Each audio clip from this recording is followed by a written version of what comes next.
Hi, YouTube. All right. Back. Yes, we have Nobody noticed. we have Hannah back. All right. So this class will be much more chaotic. She missed the youth lessons so much that she Drove all the way from Tennessee back here just for a youth group. There you go. Thumbs up, people. All right. So, because Hannah has because Hannah has missed so many lessons, I'm not going to do a recap. She's just going to have to jump on board where we're going on right now. Okay. Can you do it? Yep. Perfect. She's been at college. What do you think? Well, I don't know. Well, I don't miss that many classes. All right. Where was it? Oh, I texted myself. I get lonely too, Jimmy. You what? Hold on, give me a second.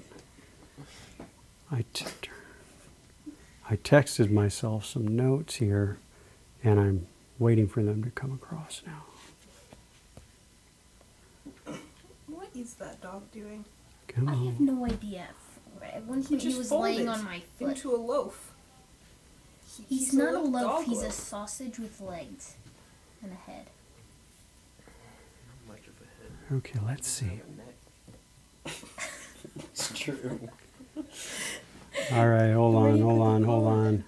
Yeah, I'll be. Oh, Around the sausage was just a trick question.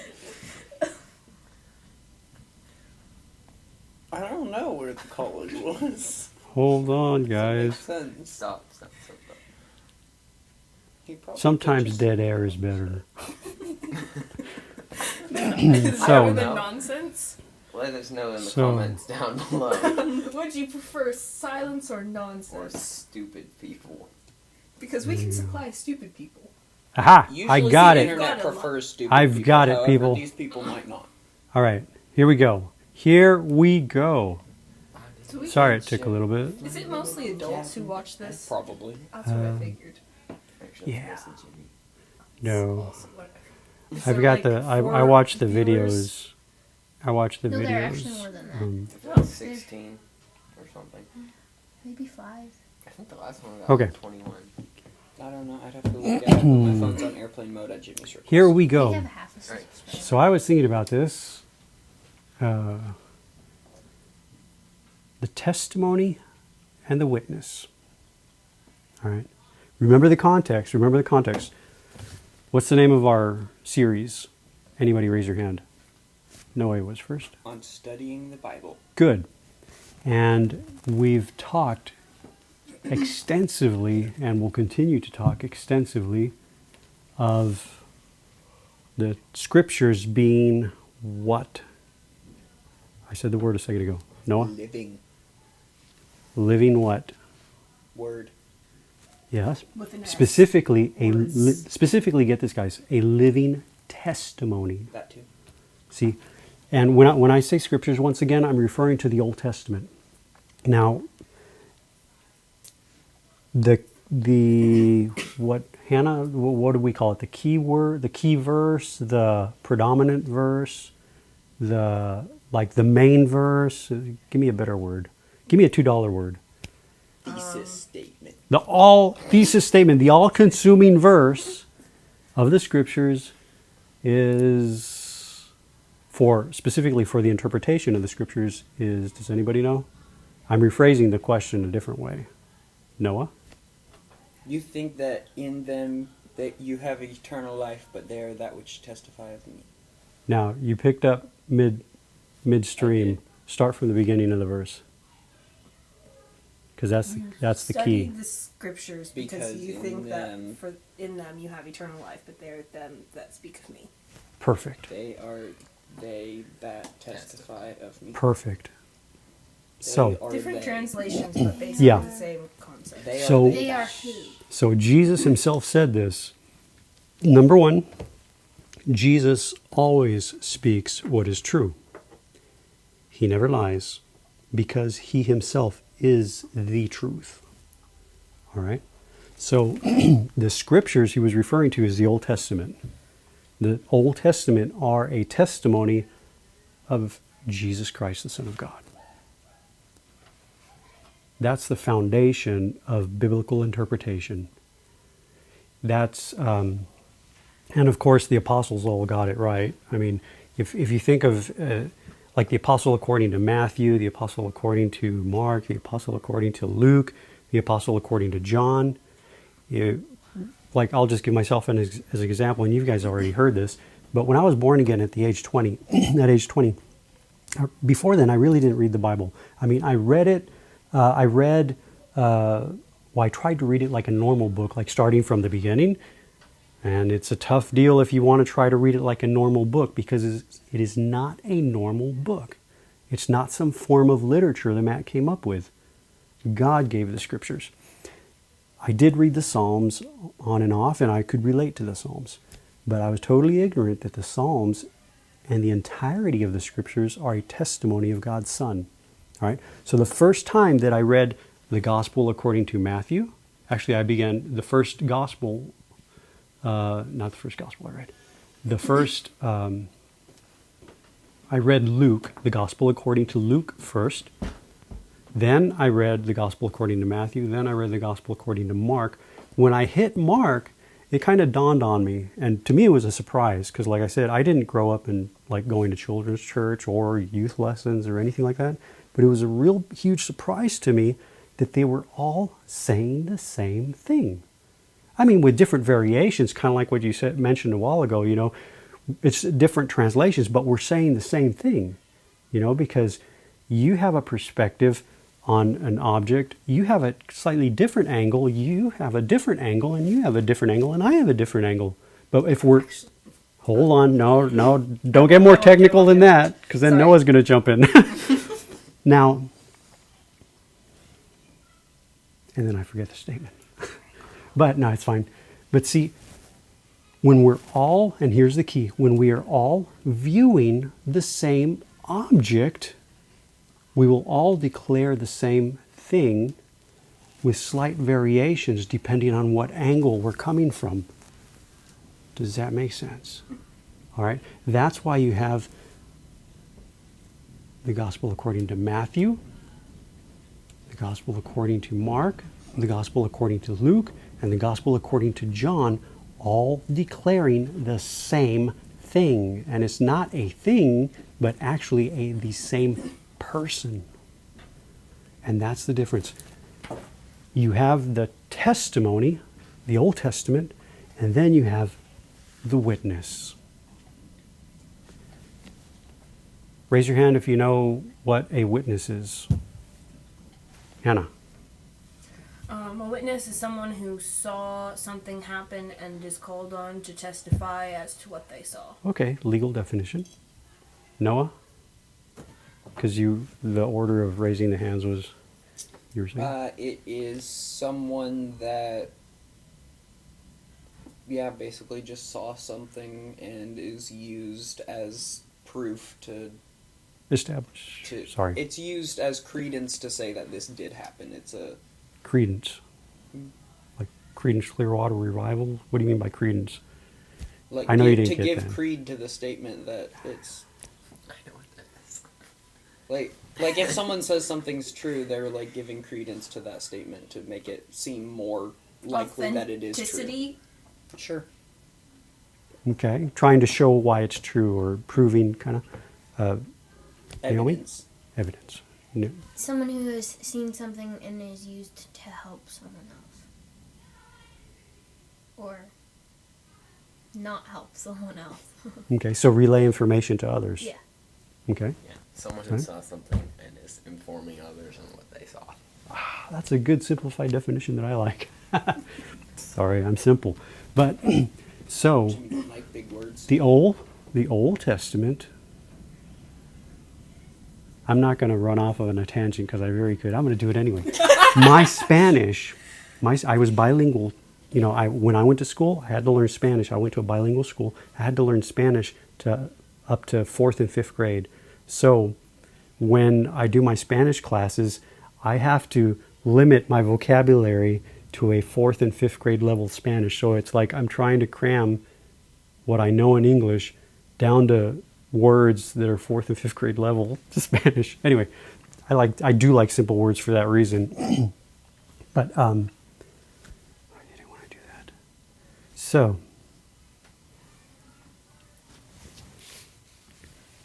where was it?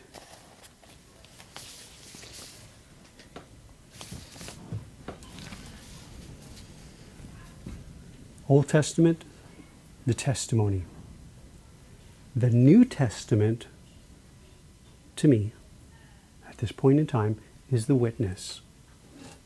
In the Old Testament, you had people declaring what God spoke to them, the God they saw, theophania or Christophania, something like that, like where God appeared, like Moses, the Lord appeared to Moses, and that's a theophany or a Christophany, something like that, is where God appeared in the Old Testament. All right? So in the Old Testament, they were declaring what God told them, the God whom they saw, the miracles that they saw, all that's the testimony. In the New Testimony, scratch that. There is no New Testimony. In the New Testament, it's no longer testimony. Now, the very thing that happens, let's look, I'll be there in a second. All I'm going to do is look at Matthew chapter 1, verse 1. This is look at the very first verse of the very first book of the New Testament. They call it the New Testament, but it's one testimony, and that's the Old Testament. What they call the New Testament, to me, is the witness. Listen to this. Matthew chapter 1, verse 1. The record of the genealogy of Jesus, the Messiah, the son of David, the son of Abraham. It begins with a person. Everything before then is declaring this person in peoples, places, things, times, events. What are the other things you can have? Ideas. In everything, there's a whole entire creation declaring one person. With the very first book of the New Testament, the person shows up. And then you have all these eyewitnesses of that person. All right? So you've got the Old Testament and what they call the New Testament, what I'm calling the testimony and the witness. Now, the way we learn things with our natural mind is like testimony type. Pictures, types, shadows. That's kind of how we learn things with a natural mind. Remember what Jesus said from our previous lessons.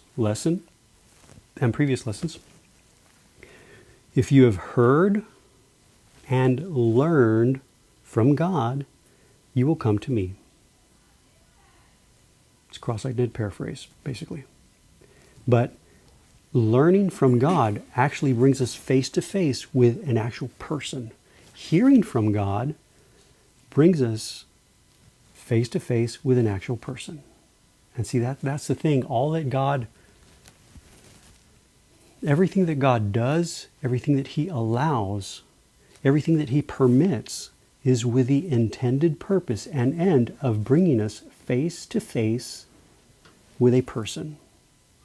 And that phrase, face to face, it's not just face to face. No.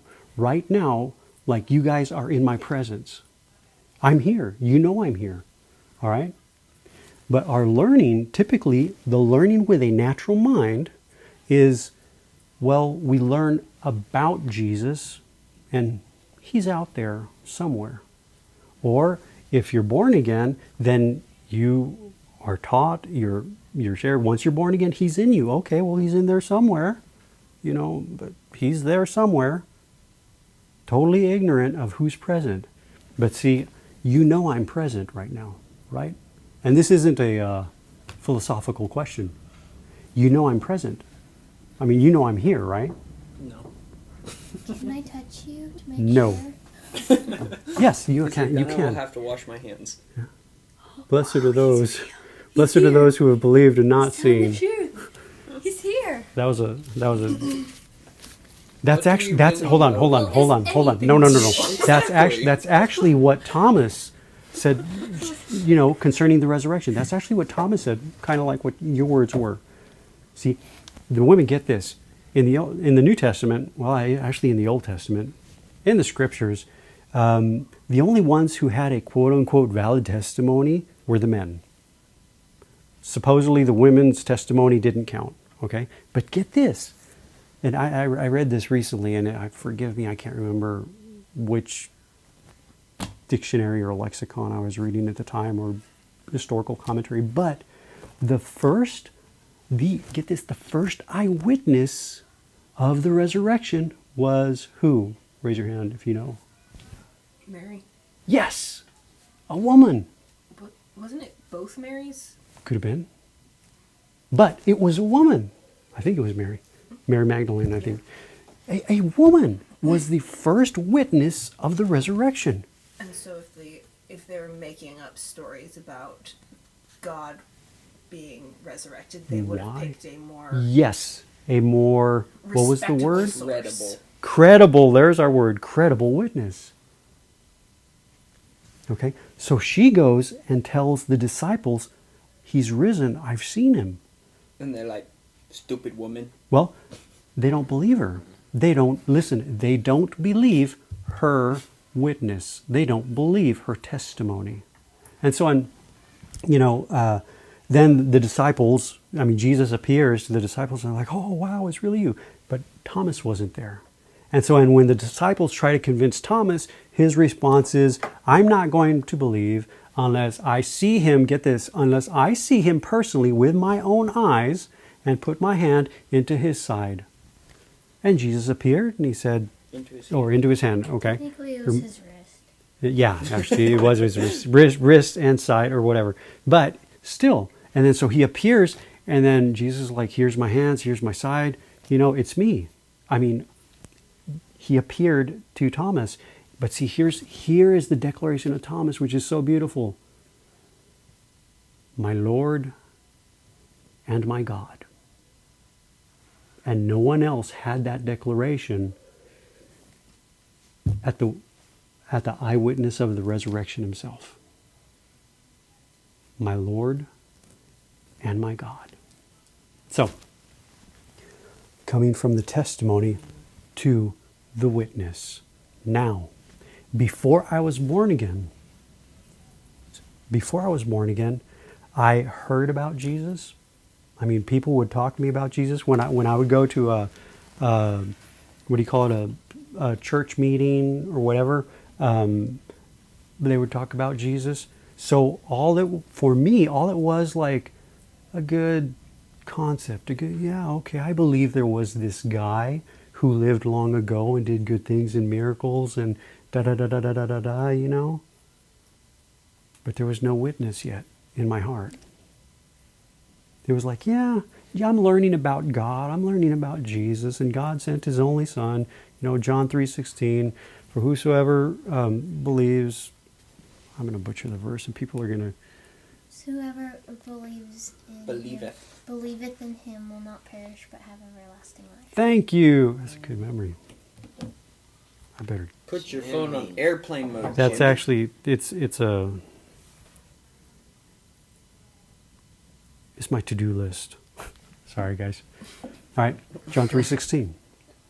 Okay. And so all I knew was about a person. But to me, that person wasn't in the room yet. Or figurative way, when you're born again, he's not in the room. When you're born again, he's actually in your soul. Okay, at the age of 20, but see, all of that learning about Jesus, the Spirit of God was using to prepare the ground of my heart, to direct my heart, turn my heart, lead and guide my heart to a person. All right? To bring me from my thoughts about God, to bring me to the very person of God himself. Sorry guys, that was loud and that was Hannah. There you go, that's what happens. So, but do you see? So up until the age 20, it was just like, okay, going on my very way. Well, I'm going to do my thing, you know, and da da da da. And I'm this is like I had my whole, get this, I had my whole quote unquote what I called life planned out.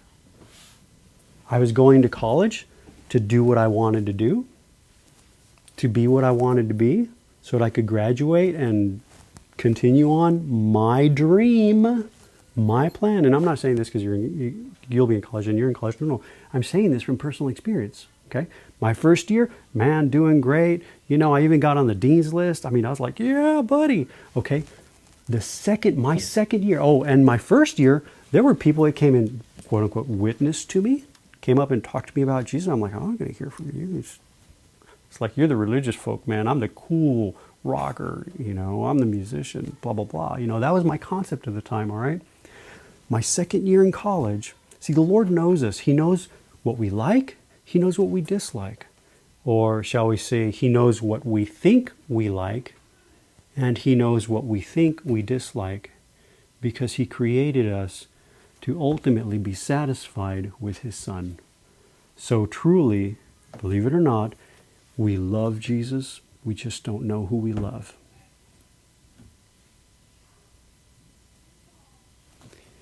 We are satisfied with Him. We just don't know we're satisfied with Him. It's Him who we truly want. We just don't know that it's actually Him. And we try to fill this with other things that never truly satisfy. All right?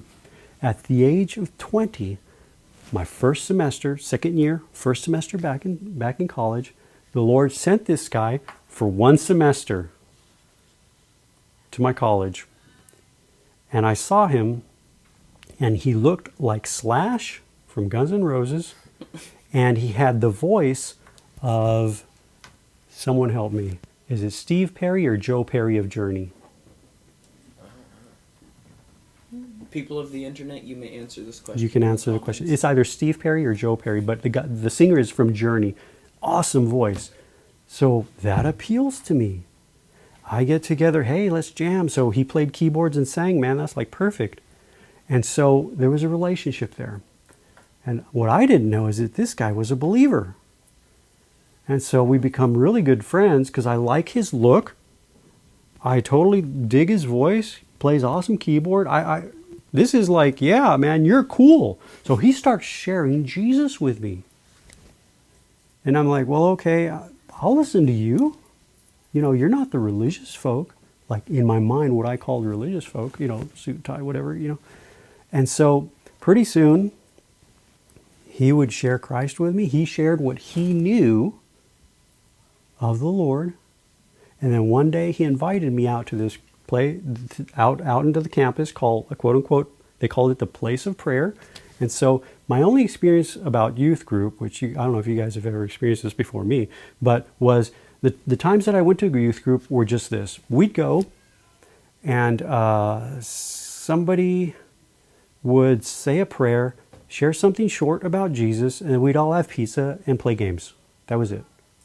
You know, those are like my handful of experiences, probably on one hand or two hands tops. So when he invited me out to this quote unquote place of prayer, I was like, okay, whatever. In my mind, I was like, well, I don't have an excuse, and plus he's a good friend of mine, I'm going to go anyway. And so in my mind, I was thinking, okay, this is what's going to happen. We're going to go over there. Someone's going to say a short prayer. Someone's going to talk about Jesus, but at least I get a free meal, right? You know what I'm talking about. At least I get a free meal. It's the weekend. I had a meal plan, but it's weekend comes, man, you got to fend for yourself. At least I get a free meal. That's like, I'll endure for the food. Okay? And that's what I did. That was my concept. So I went over there. Little did I know, well, actually I kind of do, because about the week or 2 weeks before, I knew something was happening that I couldn't control.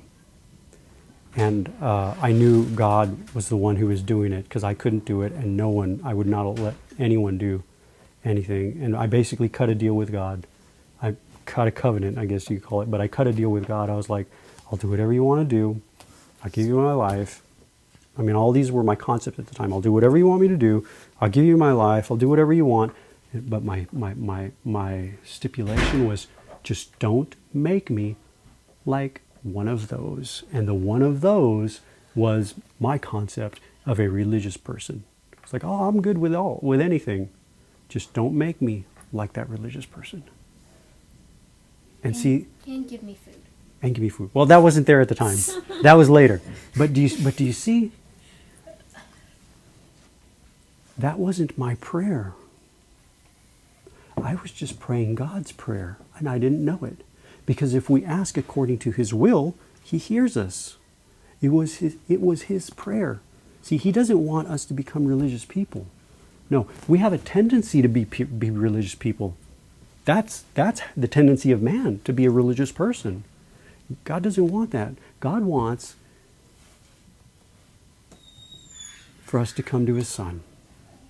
When the heart is truly turned to the Lord, you're not going to be religious. You won't be.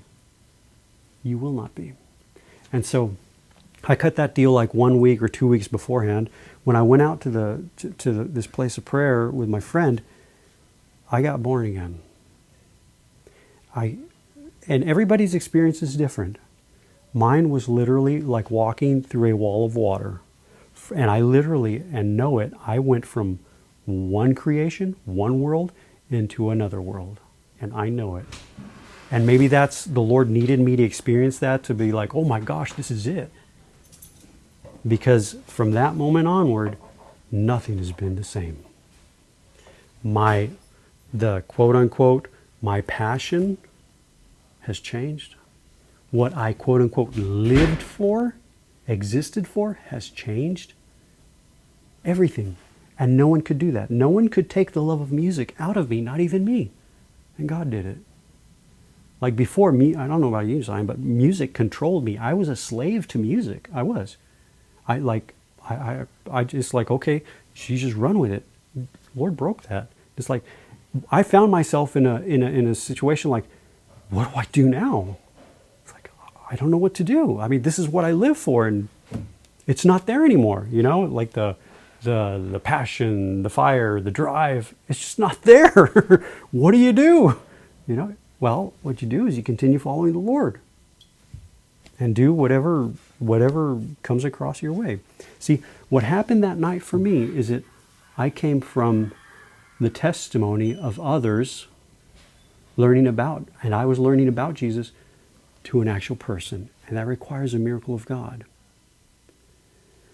A lot of people who go to quote unquote church are still over here and have not yet come face to face with this person. But God is using all of that to prepare the ground of your heart.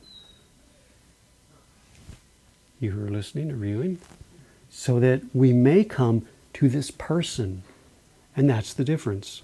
See, until this face-to-face encounter happens where we're born again, none of this stuff makes sense. None of it. Because there's no purpose in it. It's a time of, sorry guys, but you can read it in the scriptures, in the Proverbs, it's a time of vanity. Vanity. I mean, we think, oh, well, this is it. This is purpose over here, and this is purpose over here, and da-da-da-da, and you know, this is why you live, this is why you exist. No. It's just a time of vanity until you are brought by the Spirit of God to purpose. Purpose is His Son.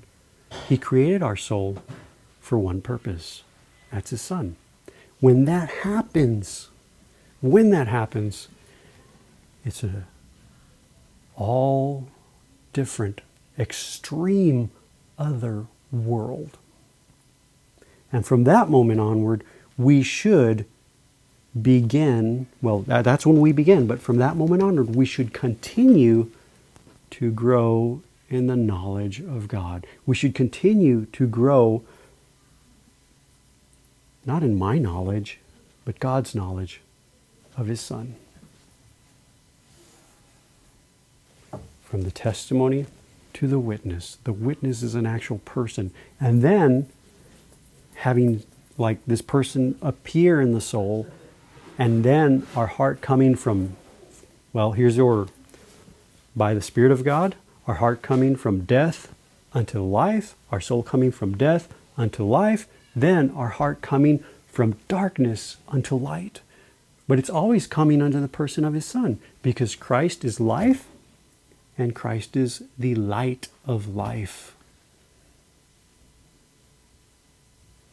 Now, There was a time after being born again, from 20 to maybe age 26, 27, I call it the ignorant years, the darkness years, because I started to learn about stuff. But it wasn't presented to me that this stuff that I'm learning serves the purpose of God. To bring me my heart from the stuff which testifies of the person to the person himself. And very sadly, sometimes they just declared stuff apart from the person, you know. But it's like once, and I know you guys have heard this, once after being born again, once you see the Lord, you can't declare anything less. You can't. And if you declare the testimony, if you declare the things of the Scripture, the things of the testimony, you know that it serves a purpose, and you bring it from beginning to end. Okay, I'm declaring this, but we know, guys, that this is testifying of God's Son, so that our hearts may come from the testimony to witness, the witness of Him, the witness of a person. And my heart had come from the testimony to the witness at the moment of new birth, but then remember, there now must come the knowledge, God's knowledge, the light of life, the light of the knowledge of the Son of God, the light of Christ. Okay? Now, majority of believers, or I'll just say Christians, who knows how many, I'm not going to give a percentage. I was one of them. After being born again, now Jesus is present. I knew He was present. I knew everything changed. And I was still struggling, because here's where the struggle is. My mind, your mind, the natural mind, the mind that we can learn stuff with, the mind that keeps our grades high enough to stay in class, that mind right there, that's the mind we learn with. But with this mind, all we can learn with is about. This mind stems from the Adamic mind, the mind that every single person is born with, but it's below. The Spirit of God works in the heart of a believer to bring their heart from me, my mind, my concepts, my way of learning, my thoughts, unto God's eternal mind, which is His Son. And when our heart does come from darkness to light, it's like you're walking now. You're aware of the one who's present, and you're walking in light and no longer walking in darkness. See, because remember, what we learn as kids is 1 + 1 = 2. Yes, we should have, just on a basic level. No comments from the peanut gallery. On a basic level, you learn 1 + 1 = 2. That's the natural mind. And yet Jesus shows up. What? That's not what I learned. Well, on a basic elementary level, you learn 1 + 1 = 2. If you learn anything more, you've been listening to your brother and sister. So, here we go. I know you guys. In all of elementary school, that's all you learn. So, that's one of the things you learn. But, see, Jesus shows up on the scene, and he doesn't have this mind. He's not bound to this mind. He's not from below. He's above. He's not temporal. He's eternal. He says, I and my Father are one. Do you know, after I was born again, I thought about that and thought about that. I was like, that makes no sense. That makes no sense to my mind. It never will. Another thing too, when I was first born again, I would hear things like, oh, God's in heaven. That makes sense. And then during a different service, they would say, hey, yeah, but Jesus is in your heart. He's in your soul. And I thought, wait, I just learned that He's out there somewhere. And now you're saying He's here? I mean, I know He's here, but now you're saying He's over there. Where is He? No one can be in two places at the same time, right? Not according to my mind. But see, our mind has no concept and no clue, and cannot attain. We will never become We will never know, listen to this, we will never know as God knows. Our heart will either be submitted to our mind, or our heart will be submitted to the mind of God, the mind of Christ. One or the other. And this is for the one who's born again. All right? But so then later on I continue reading, and then I begin to discover, and so beautifully it says, the Lord who fills, get this, both heaven and earth. And his name is the Almighty, omnipotent, all-powerful, all-capable, all-able, El Shaddai, God.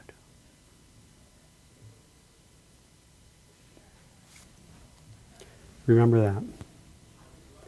The Spirit of God working in the background to bring a heart and soul from the testimony to the witness. Once that soul is brought to the witness, moment of new birth, the Spirit of God does not change what he does, continuing working upon the ground of the heart in the background to bring our heart now from the knowledge of the testimony, which we can learn with our natural mind, to the knowledge of God, the person himself. Our heart in knowledge now coming from the testimony to the witness. When that happens, we walk differently. We what's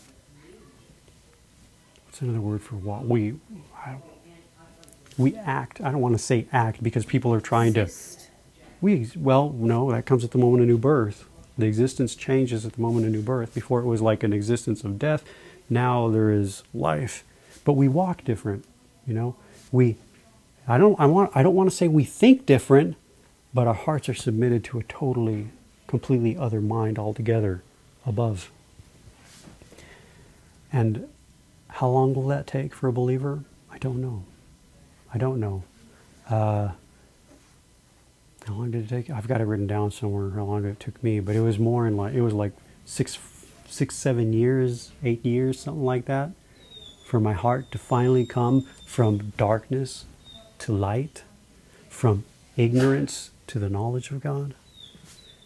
And now it's like, I can confess to you guys, it's all about Jesus. It literally is all about Jesus. But see, your little mind says, well, what about this? What about this? What about this? I mean, even non-believers will say that. Even believers will say that if their hearts are submitted to the natural mind. See, our heart being submitted to the natural mind, nothing makes sense. Remember, it's all vanity. The wisest man on earth said, in this natural creation below, on the earth, it's all vanity. Nothing makes sense. Who knows why this is going on? Nothing. It's like zero.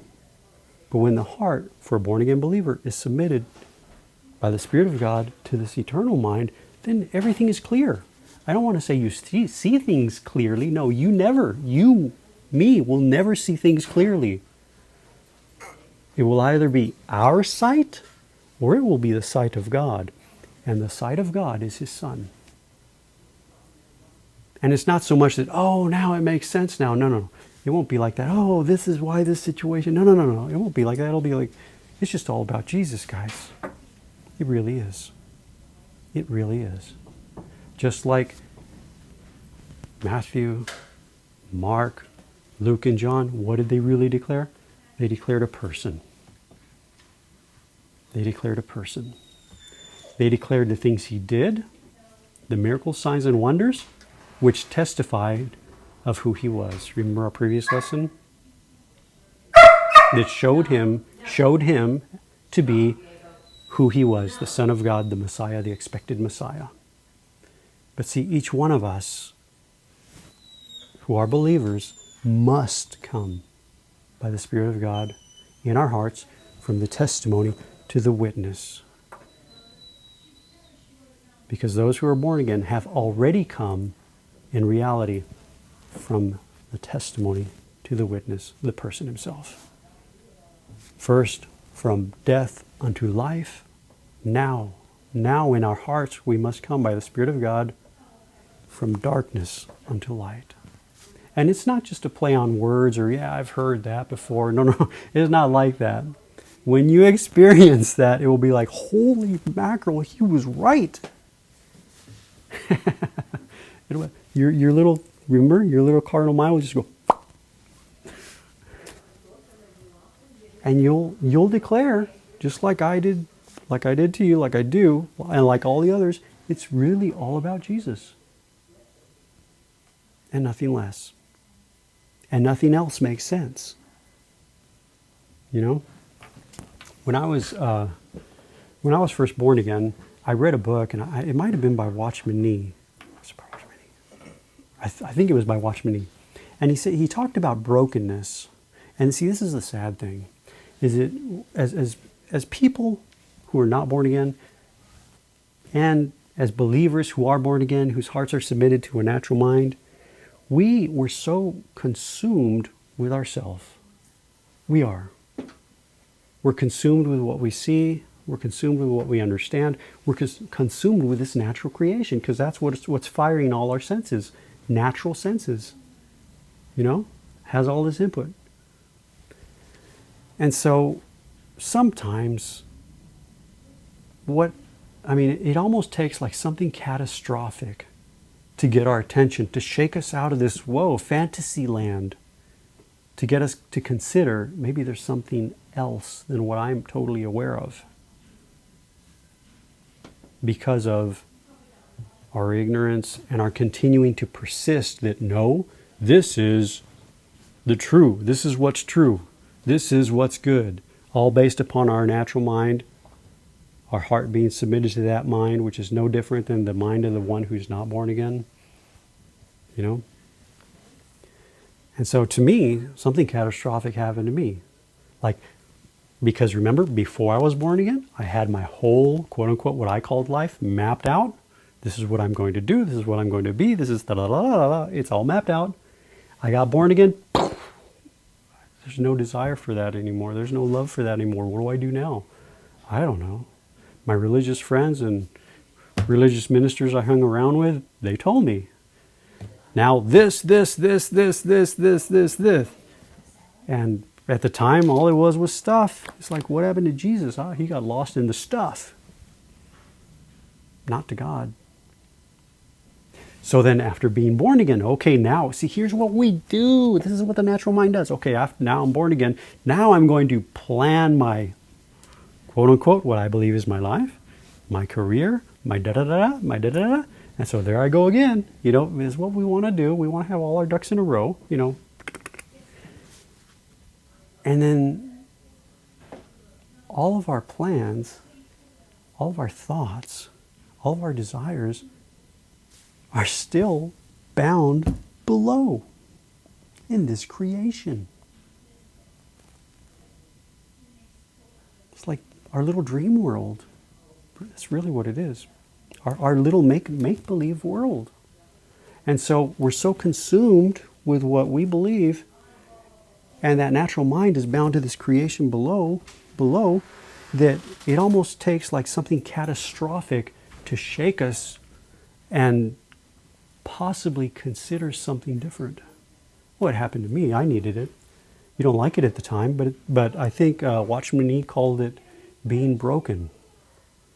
And so something catastrophic happened, and it's like, oh my gosh, my little dream. What happened? It's confetti blown in the wind. What now?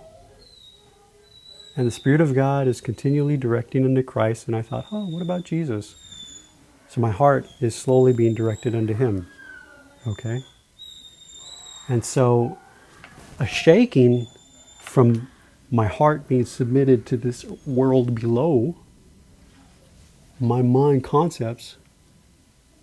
And so I have this thought, well, I'm going to go for the Lord. That's a phrase that was spoken to me, spoken, during church services. Go for God, go for the Lord. I thought, man, you know what? I'll go for the Lord. What do I got to lose? I'm young, and listen to this stupid comment I thought I had in my mind. I'm young enough. I can make mistakes. Oh, what a stupid statement and thought I had. Yeah, I'll say that. No. the only wise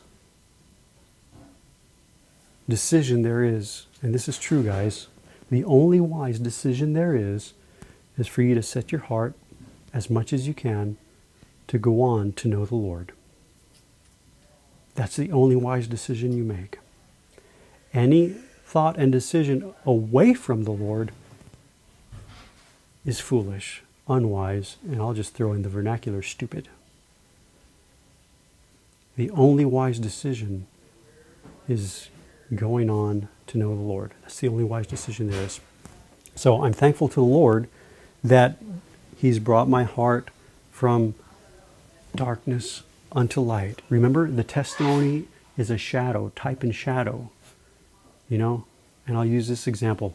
Does anybody see the shadow of the voice recorder here on the table? I see it. Does anybody else see it? Mm-hmm. Huh? Yes. Yes? Everybody see it? Does everybody see that shadow? Yeah. What do you have to do to see a shadow? Have light. Have light. Yes. But what do you have to do to see a shadow? Shine the light. Eyes. Yes. Shine the light above it. Have an object between the light and whatever there's. Okay. I can't see the shadow. One. Well, good for you. No, I'm joking. It's right here. There's shadow right here. There's a shadow. I Okay. think that's just the color Okay. of the There. wood. Well, there's my hand. I can see the hand shadow. The That's dark. Okay. different. But when you're seeing a shadow, listen. Your eyes are looking down. It requires a miracle of God to lift our eyes above. To not see the shadow, but come from the shadow to the substance, from the testimony to the witness, from the thing to the person. So that's it for this lesson. I think we're done. There is a shadow there. You're right. So we're going to wrap it up because everyone's coming in. I'll ask questions after the lesson. The Lord bless. By you. We'll see you our next lesson.